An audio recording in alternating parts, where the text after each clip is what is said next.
Hello, I'm Miss Aguilar, and we're going to go ahead and begin our AP Bio Q&A. It looks like I only have Ruby here right now, but hopefully more people will join us as we go along. So feel free to ask me any. Oh, I'm sorry, is it Rudy? I read that wrong. Okay, well, how are you?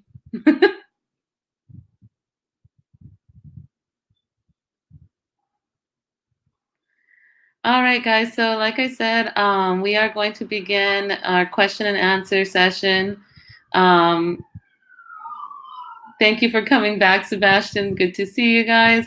I'm just kind of waiting and seeing if we're going to get a few more people in here so that we don't have to repeat anything. But let's go ahead and start going over some of the important announcements, and hopefully more people will join us as we go along. So those of you who use Fiveable a lot, you probably know all of this, but in case you are new to Fiveable, we offer like weekly streams and help from teachers in all AP courses. So hopefully you guys are utilizing those streams. Another thing I wanted to encourage you guys to do is to join the Fiveable Olympics. It's supposed to be a fun way to basically help you study and get better at the material and then also feel motivated to study. So hopefully you guys will check it out if you haven't already. It's supposed to be really fun. So there's that. And then you guys probably know a little bit about the current structure currently, so I'm not going to spend too much time on that. If you don't really know anything about the current exam structure, you can look up my past videos. I've explained in detail what questions are going to be covered and how the exam is going to look. And then later on in this stream, we are going to cover all 6 units, hopefully, if we can get through it. And while I'm covering them, I'm going to be having you guys ask questions and so on. So I'm going to skip over this for now because, like I said, this is in my past streams. Feel free to pause the video if you need to, if you're replaying it later on and you need to see all of this. My only suggestion for open notes and open book, just make sure that you have your information kind of condensed and know what you want to use versus just having everything all over the place, because it can be very difficult to try to read through some of your notes and also answer the testing questions in 25 minutes. So just keep that in mind. Some of you may choose not to even use notes, and that's also fine. I don't think there's anything wrong with that. But it's up to you. All right, so let's see how we're looking. All right. So the structure of this live stream, I'm going to spend about 5 minutes explaining main points from the content, and then you can ask questions related to anything we just covered. Once all of those questions are answered, we'll move forward to the next topic. How does that sound to you guys? Give me a thumbs up if you are okay with us just going unit by unit and then maybe asking questions as we go along.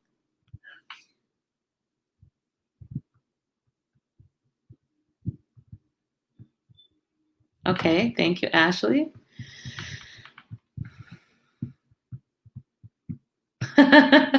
Okay, so like I said, this is a question and answer session, so you guys can ask a lot of questions.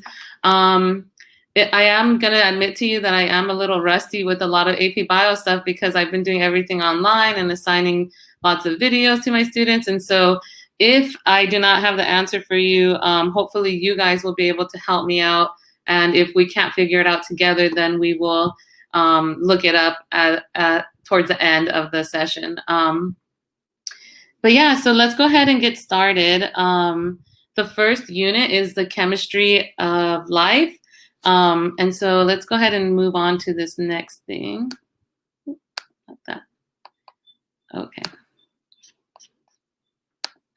Oh, what I suggest also as you are going along with me in this stream, I suggest that you have a piece of paper that you can write on, take notes on, or that you can open up a Google Doc. You can do that right now while we're just kind of getting into this, to take notes and maybe write down keywords or phrases that kind of didn't sound familiar to you, so that maybe you can look into them a little further.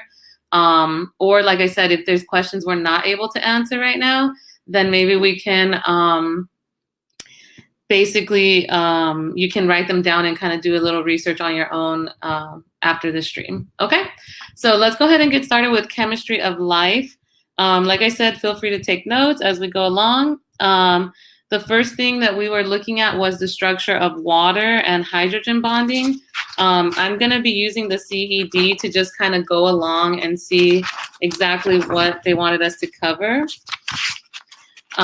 So for this one, it was basically explaining how properties of water result from its polarity, and hydrogen bonding affects its biological functions. So basically, oh no, I think my screen stopped sharing again. Oh no, I can do it again. Okay, just give me 1 sec. I would like to just have this open for you guys. Okay. So the first thing you guys want to know is basically a little bit more about hydrogen bonding. When we look at water, we know that water has polarity because the oxygen pulls electrons away from hydrogen, and that kind of causes a pole. Even though it is a covalent bond, there's still an uneven sharing of electrons because of that polarity. And so that allows hydrogen and atoms to basically bond to other oxygen atoms, and for the properties of water to take place. Again, some of the properties of water are like cohesion, adhesion, and surface tension. All right, moving along to the next thing. Oh, macromolecules. Okay, so how many of you remember the main macromolecules?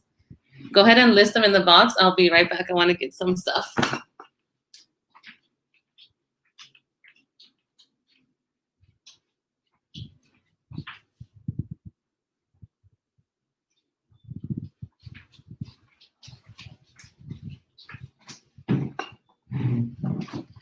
All right, good. Yeah, we got you guys answering that. Thank you. Oh, sure. Okay, so let's start with carbohydrates. I brought an orange here to show you guys because I think that like most of bio can actually be shared through like the food that we eat, and like if we even just look at like a bag of chips, or even like just the things around us, like you can make so many connections to things you've learned in AP bio. So fruit, plants are made with carbs, and they also have some proteins, but they basically, the monomers are sugars, right? So when we eat a fruit, we get sugar from it, okay? When we look at lipids, we are looking at things like oil, and don't judge me for this because my oil jar is almost done. We use a lot of oil. This is fat, okay? And if you think about the things, the little monomers that make up this oil, that's going to be like fatty acids, okay? The next thing we talk about is protein. Oh, let me get my protein.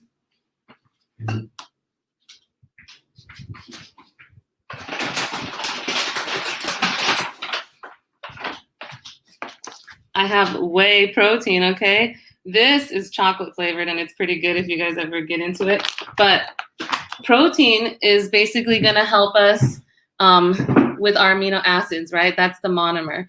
So those are the main those are the main macromolecules in our body, okay? All of our cells are made and basically built off of these main macromolecules. All right. Any questions so far? Are we doing good? Am I rushing, or am I going too slow? If you guys want me to speed it up, let me know. Or slow it down, let me know. Okay, so cool. Some of the other things you need to know are like the proteins. Basically, they have certain R groups, and the R groups are what give them a certain function. Okay, so R groups help, they can either be polar, non-polar, or they can have other properties. They can be charged, like ionic, and that is going to help them with binding to the substrates, okay? So macromolecules, you want to know specifically with nucleic, like with the amino acids, you need to know the components of the amino acids and also like how they form bonds. So do you guys remember how macromolecules can be joined together? What reaction has to take place?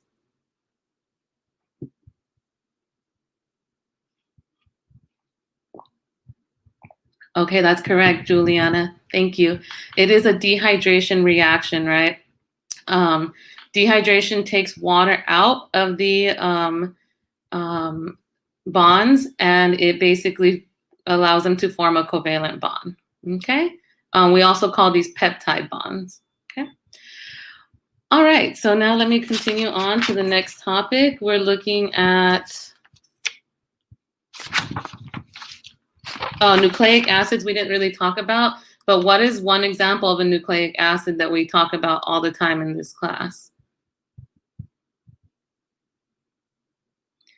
Nucleotides are the building blocks, and they make up DNA. What's another nucleic acid? Yay, Kevin, RNA. Perfect. So as long as you guys know that, I think we're good. Oh, let's compare and contrast DNA and RNA real quick, just for our own reference point. So DNA is our genetic material. It's basically the instructions for all of life. When we have DNA, how many strands does it have? Yeah, 2 strands for DNA. RNA is single-stranded, good. And we have which bases in DNA?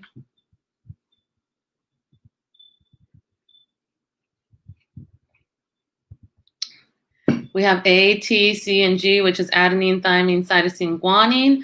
In RNA, we have uracil that replaces the thymine. Okay, so A and U, C, G. All right, perfect. It keeps doing that to me. I don't know why. But that's okay. So let's move on to the next thing. So you guys, that's pretty much like just an overview of the first topic. And we are looking really good with time. So what questions do you guys have? Anything that you need clarified for topic 1 so far?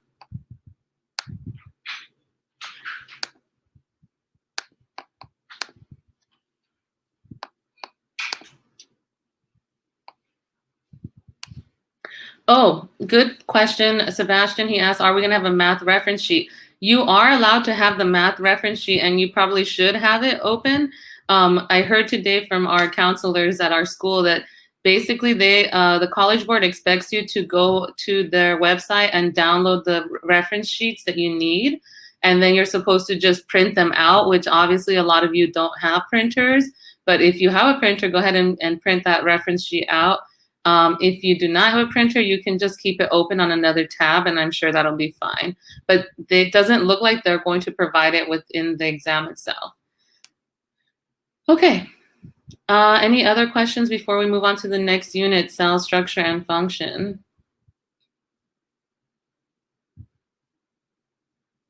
All right.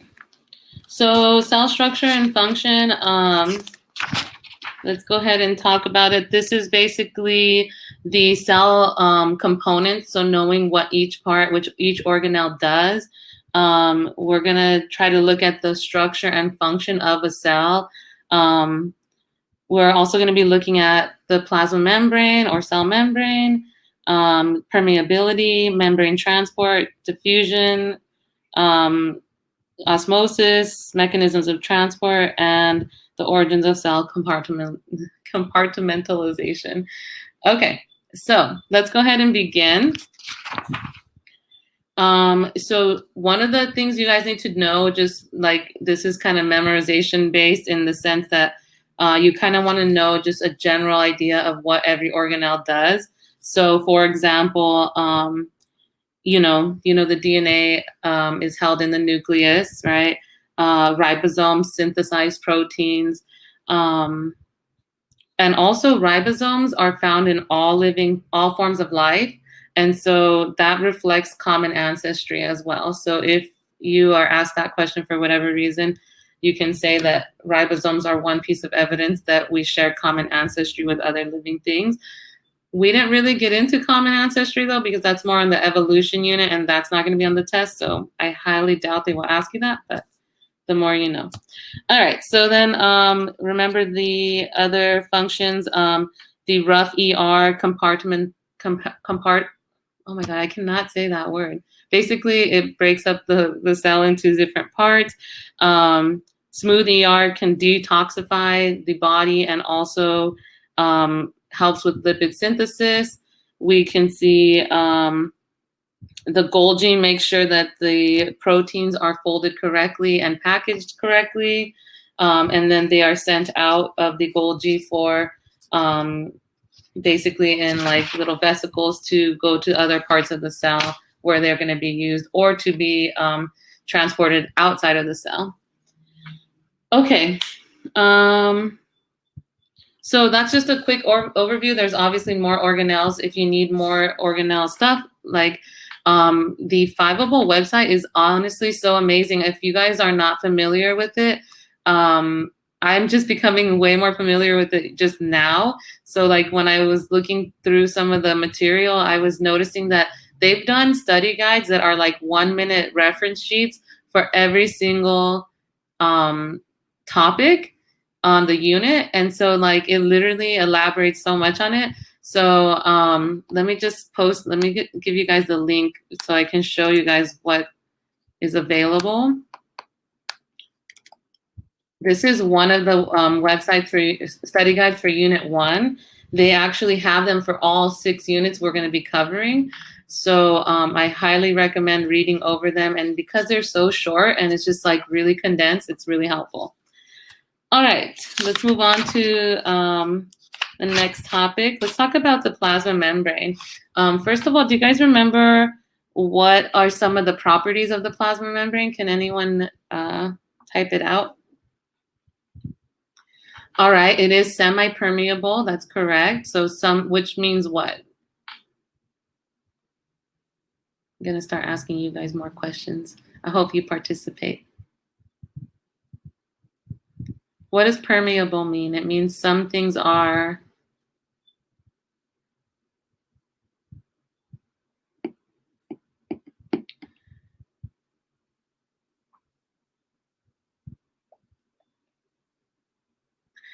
some things are allowed inside, allowed to pass, and other things are not, right?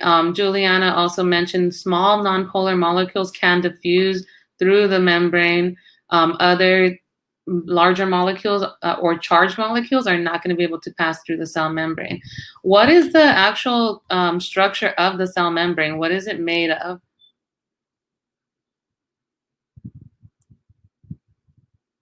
It's made of phospholipids, right? And so if you describe a phospholipid, you know it's double layer of a bilayer of phospholipids.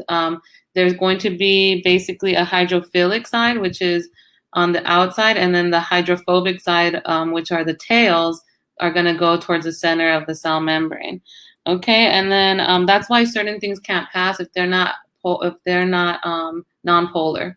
Okay. All right, so we got the structure of the cell membrane. You also need to remember that sometimes there are embedded proteins and cholesterol in the cell membrane. So that kind of helps regulate some of the activity on the cell membrane, okay? The cell membrane is like a fluid mosaic model. So how many of you here did the bubble membranes or bubble activity where you get like a cell membrane bubble and you see how it's fluid? I'm sorry, it's like just regular bubbles, but you're pretending that it's a cell membrane. Did anyone do that?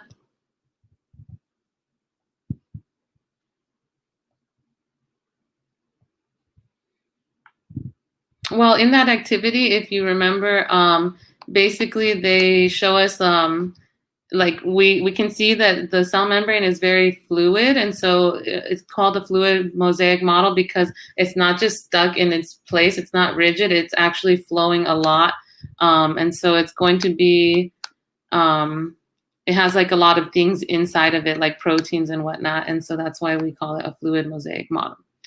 Okay, so let's continue.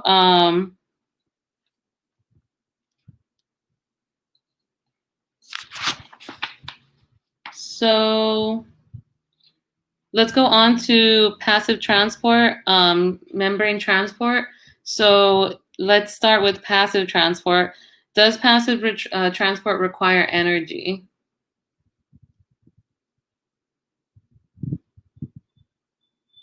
Yeah, the answer is no, it does not require energy. Passive means it's moving from a high concentration to a low concentration of molecules, okay? So it doesn't require energy. Basically, passive transport is the primary way to export waste. It's also a way for the cell to get what it needs. All right, so let's talk about active transport. Active transport does require energy. So what's the form of energy that we use for active transport usually? ATP, yay. All right, that's correct. Let's see.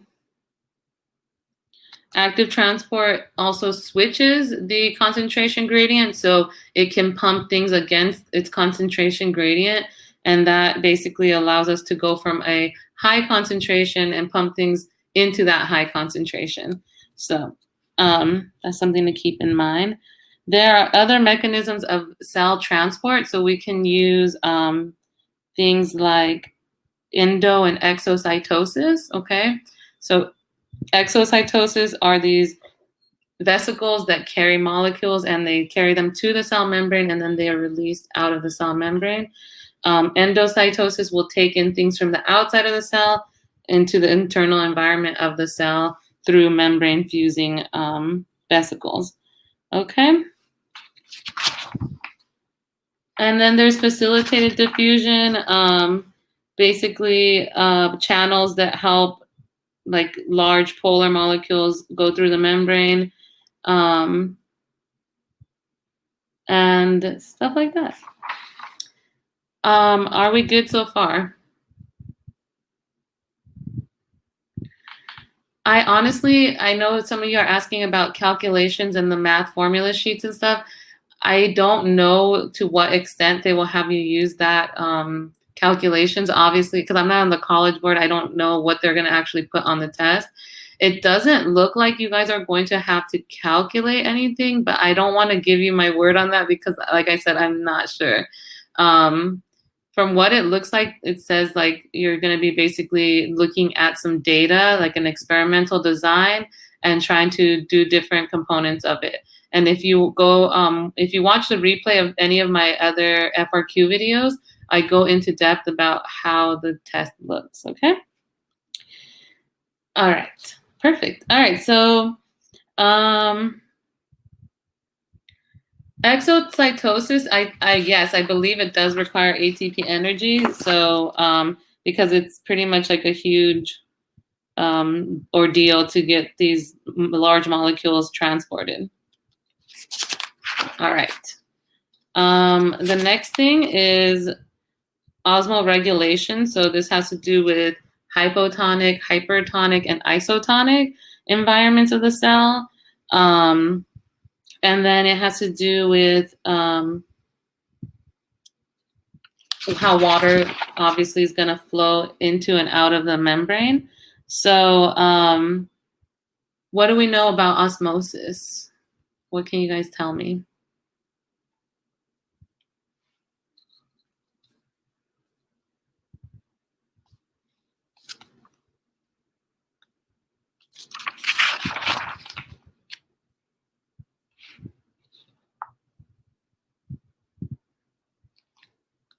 Yeah, osmosis is the movement of water.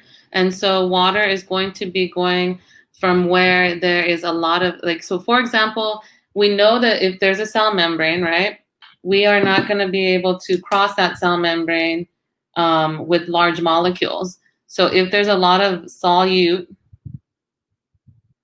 on one side and there's a lot of water on the other side of the membrane, if those molecules cannot pass through the membrane because they are not permeable, water is going to move in to the cell and basically try to balance it. I drew a little tiny diagram here. Okay, so this This represents water moving across a semi-permeable membrane, but these solutes cannot move. And so that's why water has to move into the cell in this case. What else do you guys need from that? Are there any other questions about the types of transport?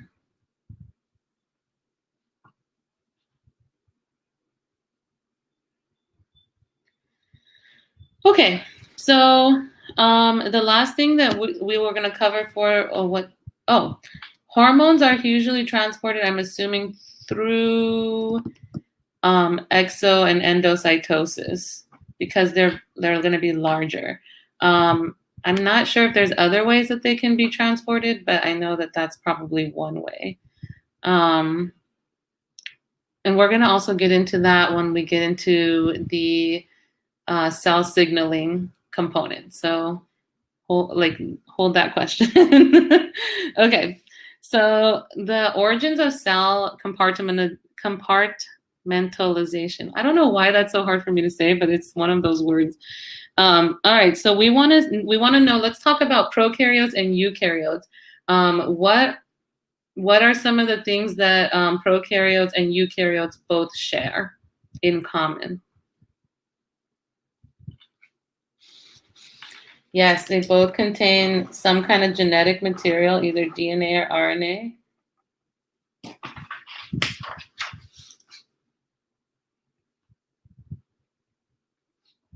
What else did we just talked about this when we talk about transport?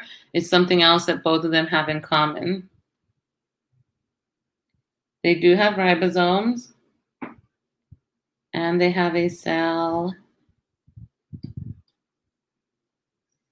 membrane. I'm going to go ahead and, yes, Jessica, I will have the video recorded so you guys can come back and watch the replay as well. But this is a nice way to be able to ask questions live, because obviously if I'm not here to answer your questions, I won't know that they existed, you know? Okay, so let's go on to the next thing. So prokaryotes are usually just one kind of living thing. What is that living thing for prokaryotes?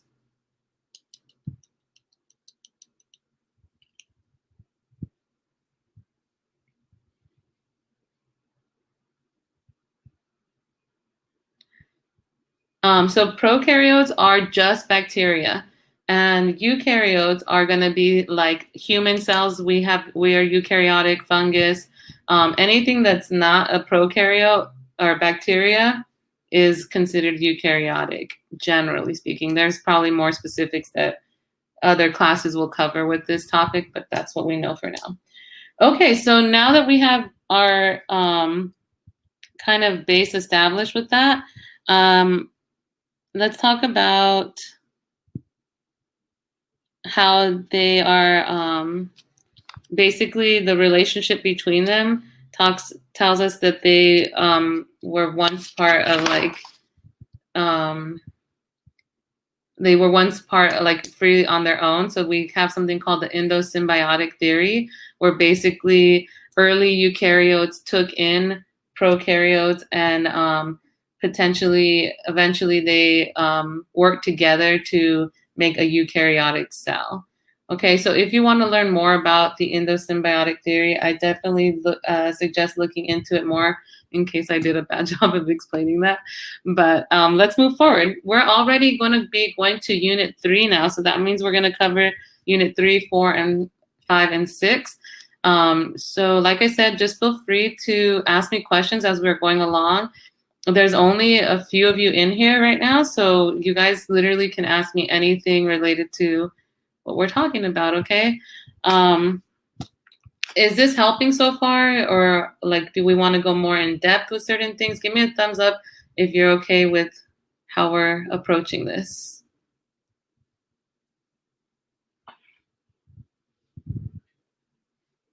All right, thank you, Sebastian. Thank you, guys. All right, perfect. So I appreciate your feedback because I've never done the Q&A. I usually do the FRQs, and so The FRQs is just like, okay, we're answering FRQs, but obviously this is like a much more extensive look at stuff. So I want to make sure I'm getting your guys' feedback and helping you with what you guys need. Okay, so let's talk about enzyme structures. Okay, so we're going into cellular energetics, which is unit 3 now.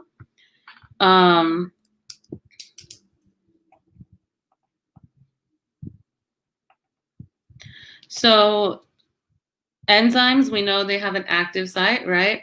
And they have a substrate, which is something that they're going to bind to specifically.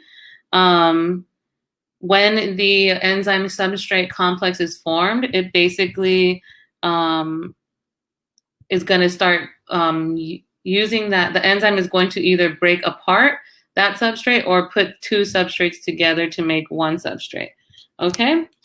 The properties of enzymes. So basically, enzymes can affect biological rates. So enzymes speed up chemical reactions, and enzymes are made from proteins. Okay, so if you were not sure, enzymes are the same thing as a protein, but not all proteins are enzymes. Not all proteins speed up chemical reactions. All right. Let's talk about the environmental impacts on enzymes. Do you guys remember what are some things that can affect the rate that enzymes work at? What are some things that affect enzymes' ability to function? Yeah, pH, right? So if it's too acidic or too basic, it might start affecting the folding of the enzyme. Temperature can also denature an enzyme, which means it would no longer work. Good. Let's see.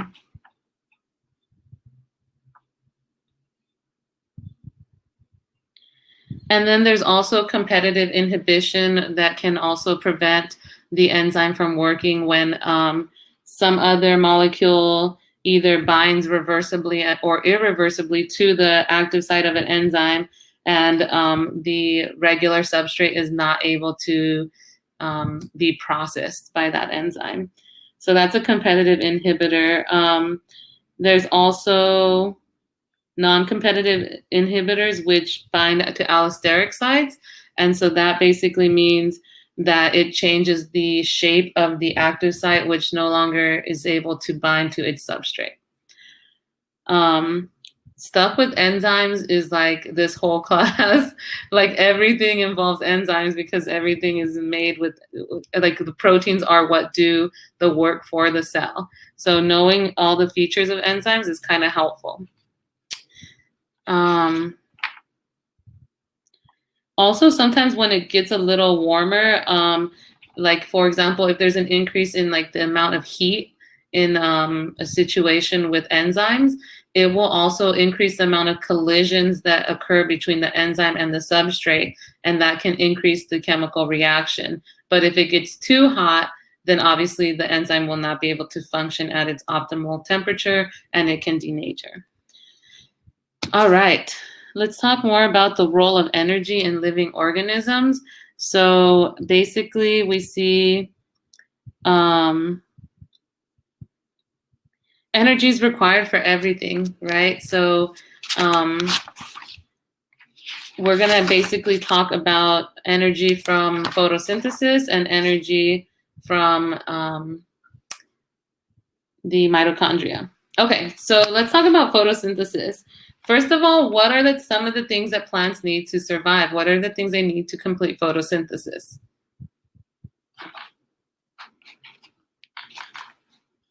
Help me out, people. Yeah, we need carbon dioxide, water, sunlight. That's our energy, right? And what is made, or what are the products of photosynthesis?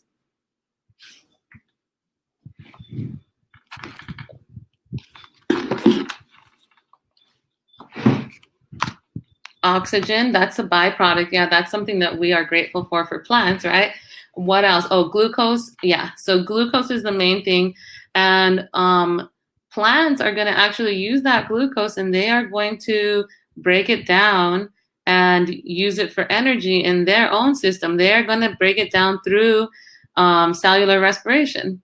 So plants, they not only convert the energy from the sun into glucose, but then on top of it, they use that glucose for their own growth and development. So a lot of students forget that plants actually go through cellular respiration as well.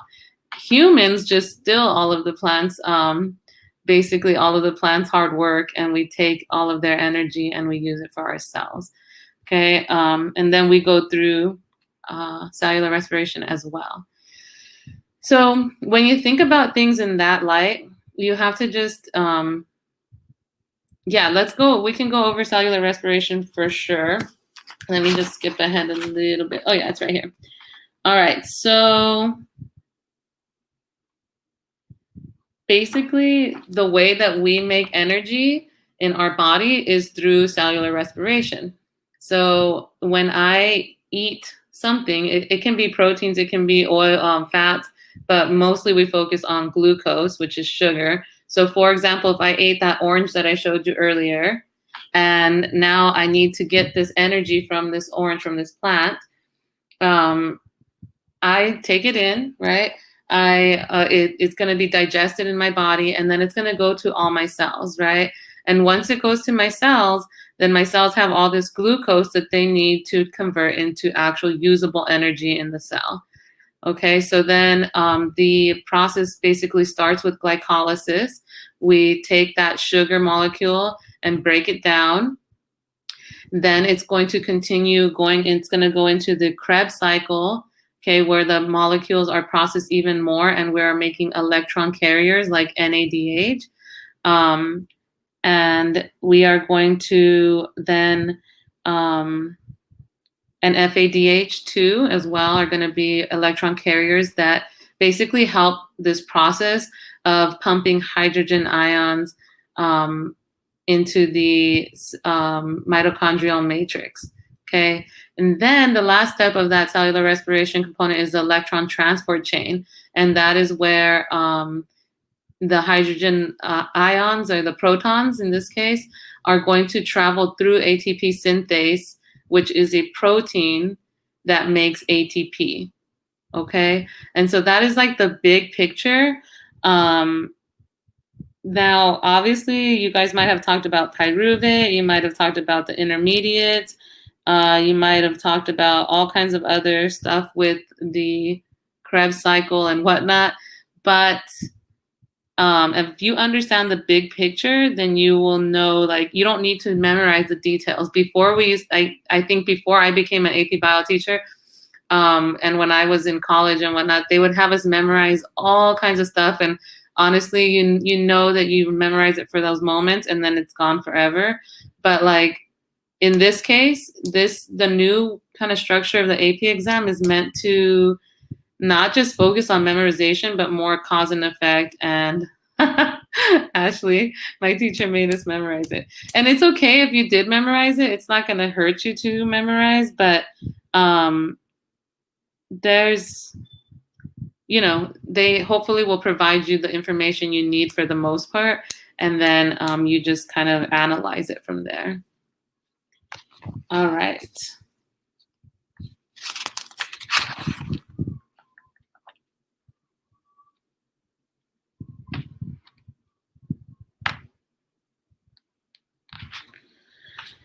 All right. And then it's so random that they have fitness in here in this. They have fitness in the topic for cellular energetics. But let me just read what this says real quick.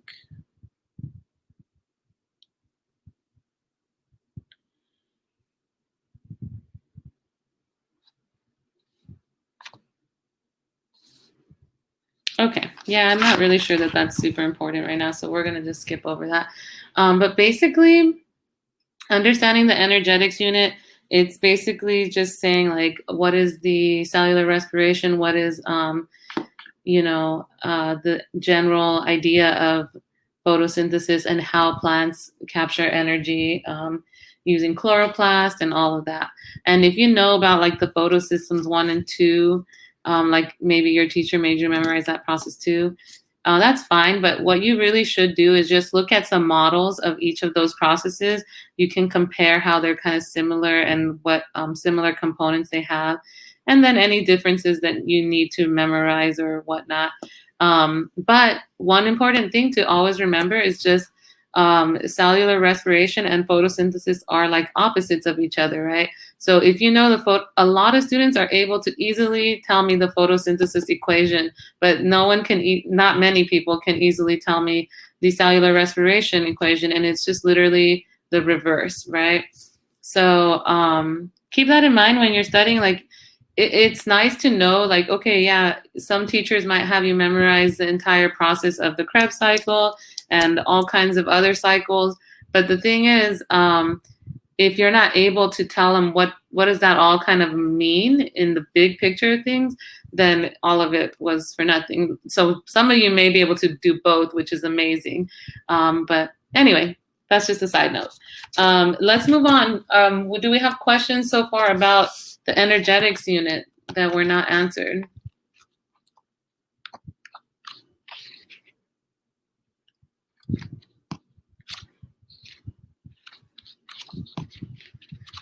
All right. If you are just joining us, what we are doing is we are basically going through each unit. I'm giving like a general overview summary of it. And then we are going to, you guys are free to ask questions as I go through anything that may have like sounded unfamiliar to you or whatnot. Okay, so let's move on to Unit 4, Cell Communication and the Cell Cycle. All right, so in this unit, we're going to be looking at this overview of a few things. So cell communication, intro to signal transduction, changes to the signal transduction pathway, feedback, cell cycle, and regulation of the cell cycle. All right, so if you are just joining us, you can follow along, you can take notes, you can ask questions, you can answer my questions. So it's all just like, we're just overviewing every unit with a basic summary. All right, let's see how much time we have. Okay, we have about 18 minutes left. So let's go ahead and try to get through 4, 5, and 6. Oh, that's gonna be challenging. 5 minutes for each unit and some questions. All right, cell communication. Basically, we know that cells can communicate through different mechanisms. Can you guys list out what are some of the different ways cells communicate?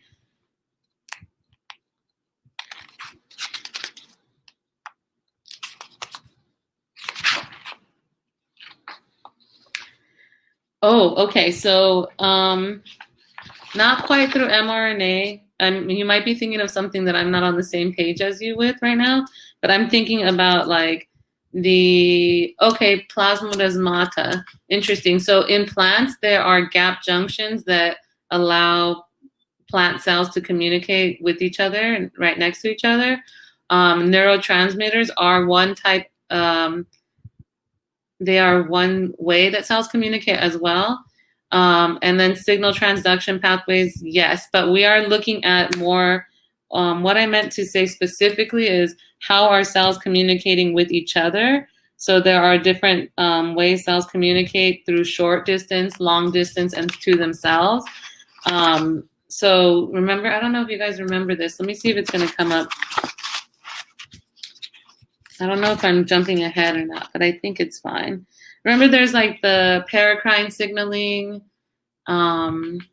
stuff like that. Do you guys remember? Let me try to pull up some information. Okay.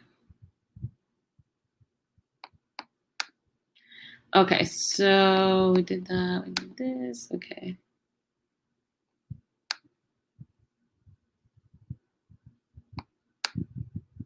Okay, I'm just looking up some stuff so that I can try to help you guys. Okay, so basically there's juxtacrine signaling, which basically occurs when two cells are right next to each other and they are able to communicate. So one of you said the plasmodesmata, and that is one that connects one plant cell to another. In animal cells, we have gap junctions. So I might have confused the two on accident, and I'm sorry. But gap junctions are the animal cells that basically are going to connect animal cells that are right next to each other. Okay. There's also paracrine. Okay, so juxtacrine signaling is making direct contact with the other cell. Okay, so it actually touches. So like if you imagine shaking hands with a friend, that's direct contact. So that's like juxtacrine signaling. Then there's paracrine signaling, which is signaling over short distances. So a cell can send out a signal to nearby cells, which causes a behavior change in the nearby cells. So for example, like the chemical signals that are sent from the nerve cells to muscle cells. So like someone said, neurotransmitters. You guys did not learn specifically about the nervous system because we didn't really get to that part, I believe. Some of you might have, but I don't know if all of you did. So that's just something else to keep in mind. The other thing is there's a few more other types of signaling. So if you guys look up cell communication signaling, you can check that out as well. All right, so let's move on to signal transduction. Okay, let me see. Give me 1 second, guys. I have to grab my charger. But while we're waiting, what are the 3 main steps of signal transduction? Help me out, people.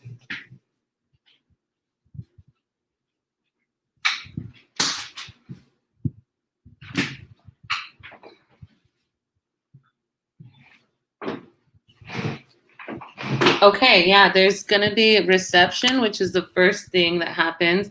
So what is reception all about? We have a cell. We have a receptor, right?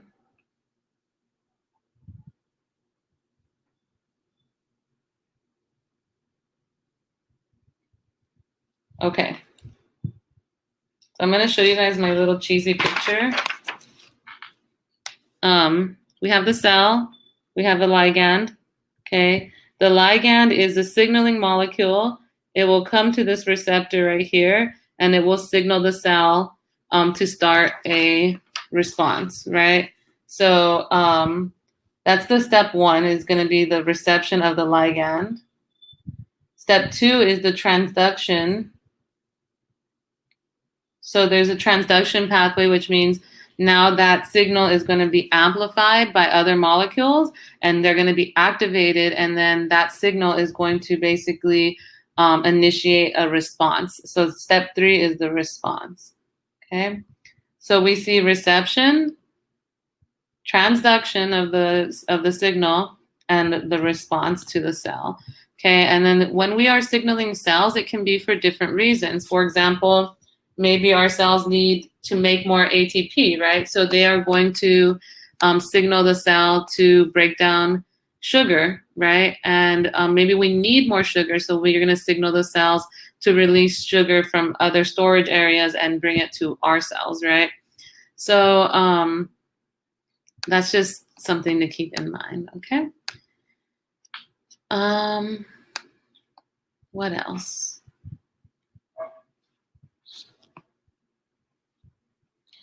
So there are chemicals that can basically activate the pathway, or they can inhibit the pathway based on all that. All right. The next thing we're going to talk about is feedback mechanisms.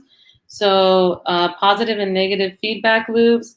Negative feedback is basically some type of disruption to the system occurs, and basically the system being like your cells, for example. If there's some type of disruption to your cells or to your body, you know, your body's going to respond to try to fix or correct that that process. So for example, if we are really hot, like right now it feels really hot in my apartment, I don't have AC, and so I might start to sweat as a response to the environment around me, right?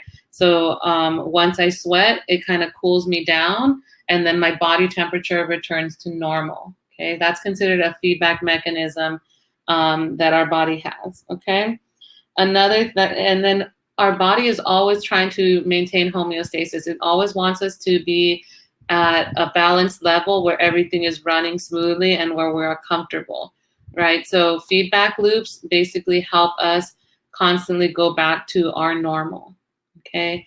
And when we are sick, if you have like some kind of infection, your body is fighting that infection and then it's doing a lot of feedback loops to basically help it adjust to that infection and kill off that infection.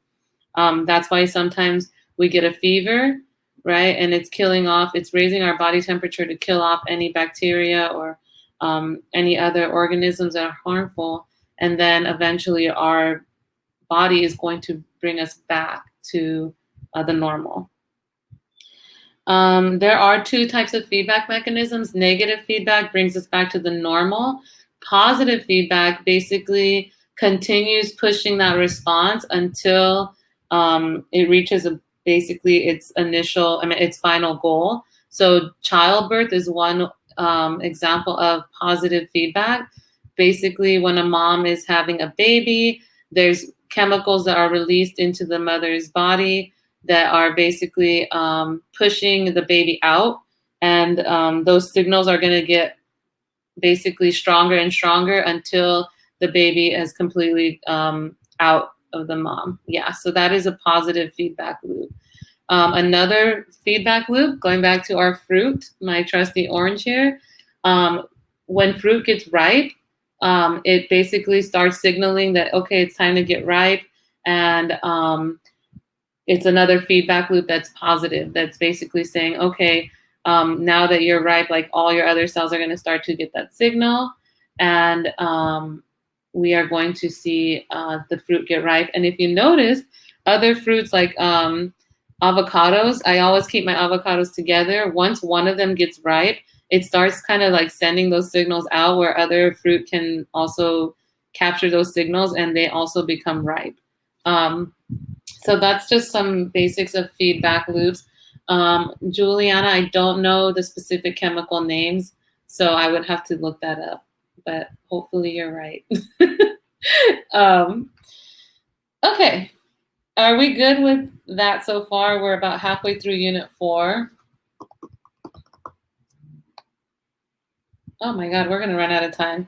All right, let's talk about the cell cycle really quick. So the cell cycle consists of different phases. So there's interphase, G1, S phase, G2, mitosis, and cytokinesis.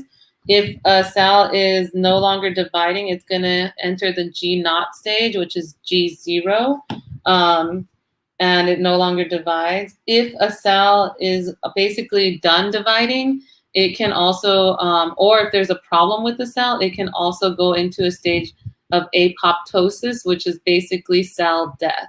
So mitosis is basically going to be the part where the cells grow, they repair the tissues, and then it's going to go through the cell cycle. All right.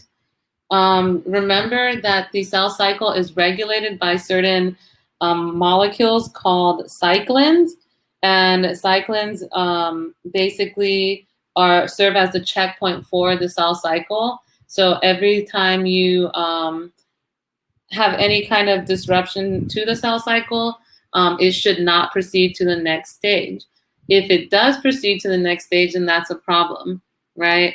If we have too much mitosis or too much cellular division, what can that lead to?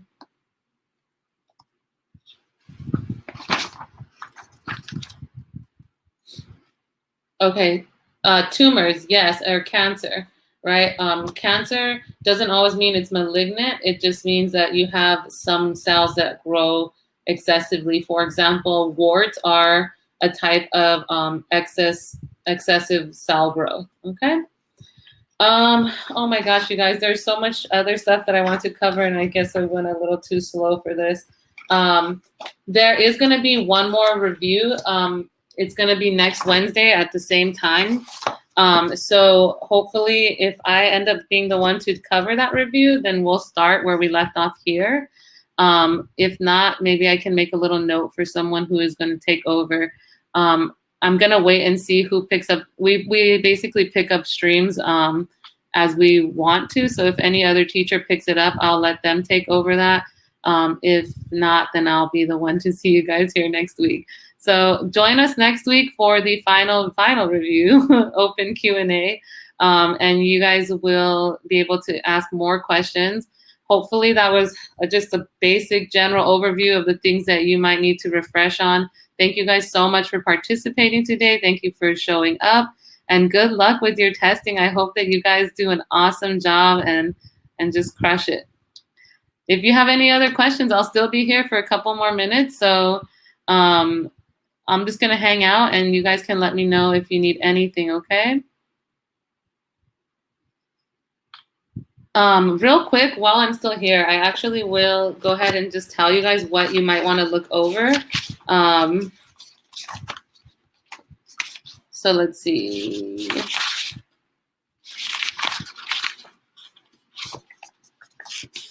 Okay, so what we didn't cover is heredity, so meiosis, genetic diversity, Mendelian genetics.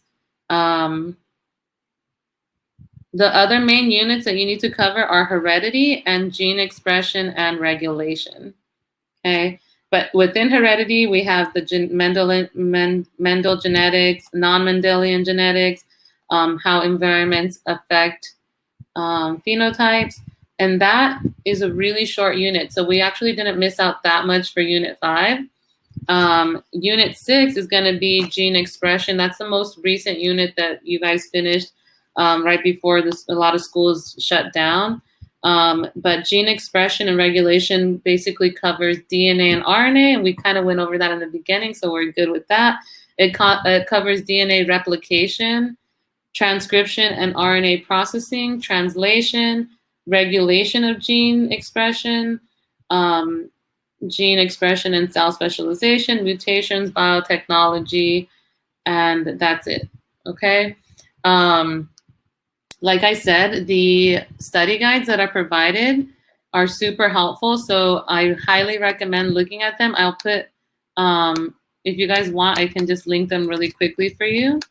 So this one I already linked, but I'm gonna still put it in order. So this is the first one. Oh, actually it won't let me because I already sent it.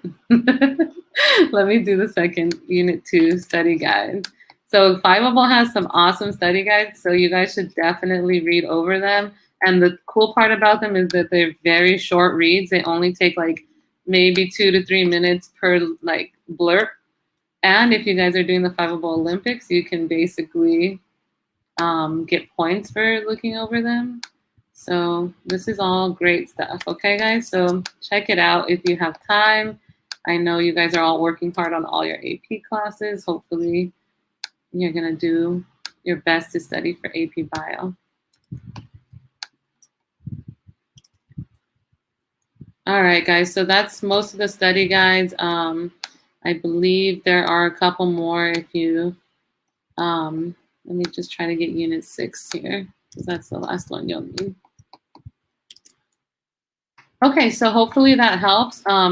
Like I said, if you're watching the replay for this and you did not get the links for the study guides, just look up AP Bio study guides on the Fiveable. It's app.fiveable.me, and you can look for the AP Bio study guides, and it will be all there for you, broken down by units.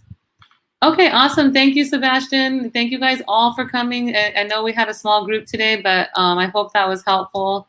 And maybe I'll see you next week. And if I don't, good luck on everything, okay? But for sure, someone will be streaming here with Q&A for AP Bio next Wednesday at 5 p.m. Pacific time and 8 p.m. Eastern time, okay? So you guys take care, be safe out there, and hope y'all do well with your studying. Bye.